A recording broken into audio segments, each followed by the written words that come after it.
The spoiler effect is best defined like this.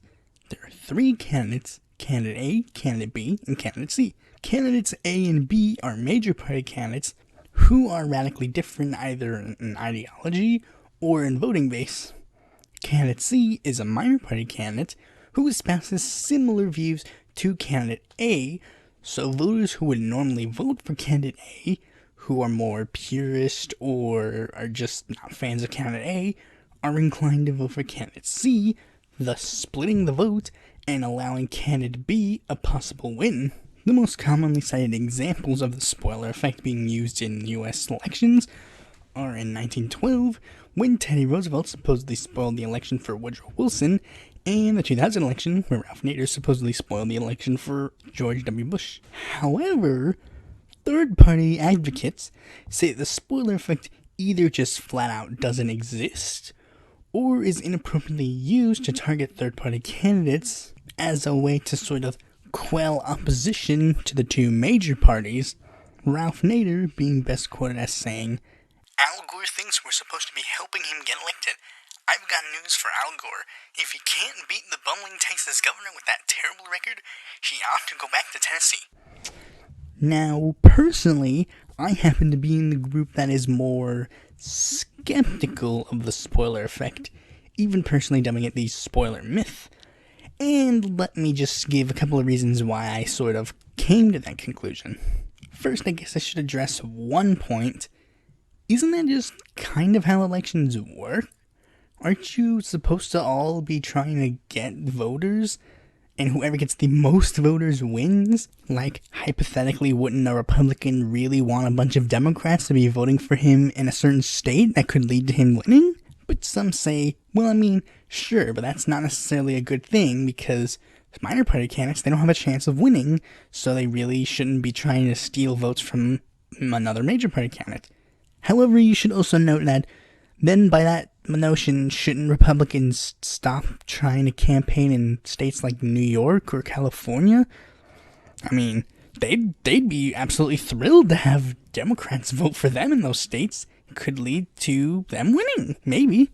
Though to be fair, that's more of a semi-point.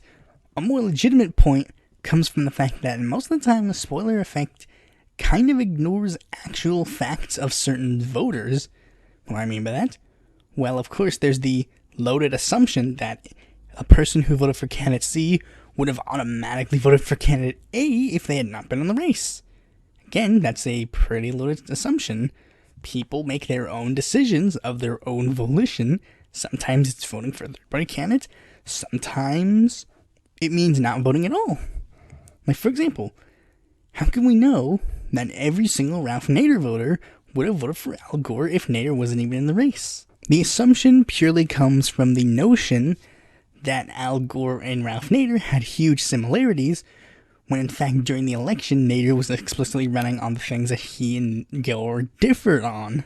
In fact, in the big state that everybody complained about, Florida, he didn't even attract a certain number of Democrats. He only attracted 24,000 Democrats, whereas 308,000 Democrats voted for George Bush in the state. Plus, Florida had a huge other set of factors in play, like SCOTUS canceling the proposed recount and such. Mr. Beat's video probably explains it better. Another similar situation comes from the 2018 Ohio District 12 special election. After the Democrat lost a very narrow race, the Green Party candidate was blamed, as well as Russia, despite the fact that even if all of the Green Party voters voted for the Democrat, it would have still led to a Republican victory. Another commonly cited supposed spoiler is Ross Perot, with people just, in this day and age, half-heartedly just saying, oh yeah, Ross Perot definitely spoiled the election for George Bush, when they have zero evidence to back up that claim. Many people try to cite his supposed conservative beliefs because, as we all know, a pro-choice protectionist tax-raising populist really screams conservative. And if you want to look at the data, you'd see that only 27% of Perot's voters identified as conservatives. The remaining percentage makes up liberals and independents are usually seen as Democratic-leaning. Another piece of data people don't really look into is the non-voter factor. As I stated before, voters can choose not to vote at all if the candidates provided to them are not satisfactory, and rather blaming the certain number of voters who happen to vote for a minor party candidate, you should focus on the larger people who don't vote at all factor. In the 2016 election, only 55.67% of registered voters bothered to vote at all. That leaves a decent amount of the population that wasn't satisfied with any of the candidates on their ballot. But who do you think got the most media coverage? The 44.33% of people who didn't bother to vote? Or the 4.35% that voted for Gary Johnson or Jill Stein? It really comes off more as a scapegoat rather than actually being a problem that needs to be fixed. Because if it was a problem that needed to be fixed, they could fix it in a snap. What do I mean by that? Let's put you in the shoes of whatever major party you prefer. You see that there is a minor party that could potentially be hurting your electoral chances in a state or in a district. You could try suppressing that party, which the major parties have been known to do from time to time, but that would just alienate those voters even more so from you, and would make your political rivals rise in popularity for standing up for them. Here's another solution.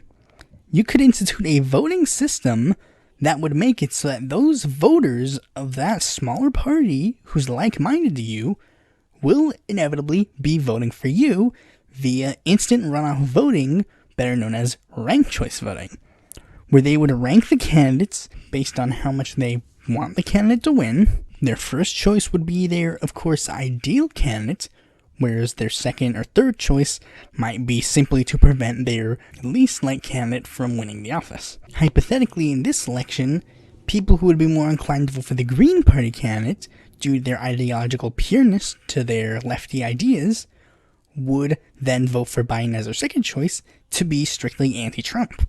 The issue is, every time ranked choice voting gets introduced in the House of Representatives, it gets co-sponsors in the single digits. And sometimes when it is passed, major parties try to undermine it or get rid of it. Maine became the first state to implement and use ranked choice voting, but every step of the way, it was undermined and almost not implemented at all. If the two major parties truly believed that this was a problem that needed to be fixed, why would they not fix it? Well, I mean, unless they just needed a scapegoat. But why would anybody need a scapegoat in politics? And lastly, if the spoiler effect is truly just a thing in politics that is just there, should it be 100% proven and 100% foolproof?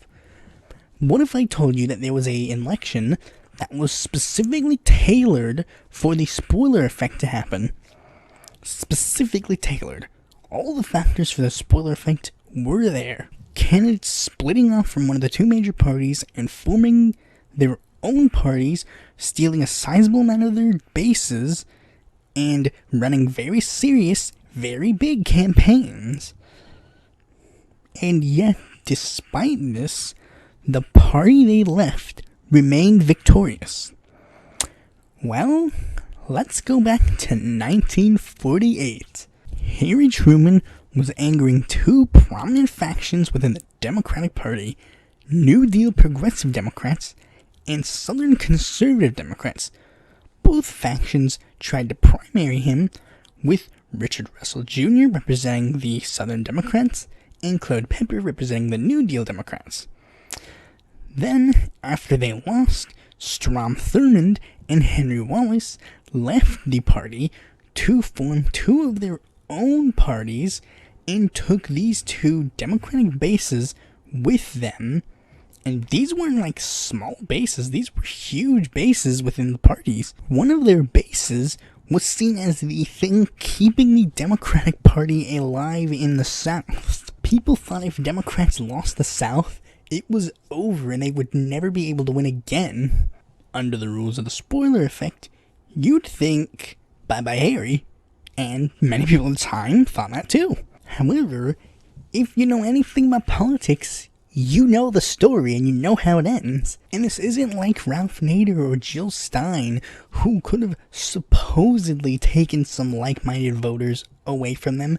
No, these are people who literally took members of their party with them when they left, taking sizable amounts of their base with them to support their candidacies, and yet Truman still walked out victorious. That's honestly one of the biggest nails in the coffin of the spoiler myth, when you have the perfect election for it, just not providing the evidence you need. Now, of course, I'll be fair, I'll be legitimately fair and acknowledge that I am not 100% on this. I'm 100% on the examples I provided, but on its bearing on the entire spoiler myth / effect, I'm gonna say 80-70% sure that it's just complete no-no. But of course, you may have to look at it more on a case-by-case basis, and this video is just more me presenting my case, as there are a lot of people who present their case for the spoiler effect, and I feel that maybe I should present my case countering them. I just feel that maybe we shouldn't just flat out dismiss all third-party candidates as wasted votes and spoiling the election, without at least having a reasonable case from the other side. Thanks for watching this video. Be sure to like, comment, subscribe, and click that bell to be notified when a future video of mine comes out. And if you're interested in more content from me, you can go to my website or follow me on Facebook, Twitter, or Quora, join my Discord, or check out my articles in the Independent Political Report.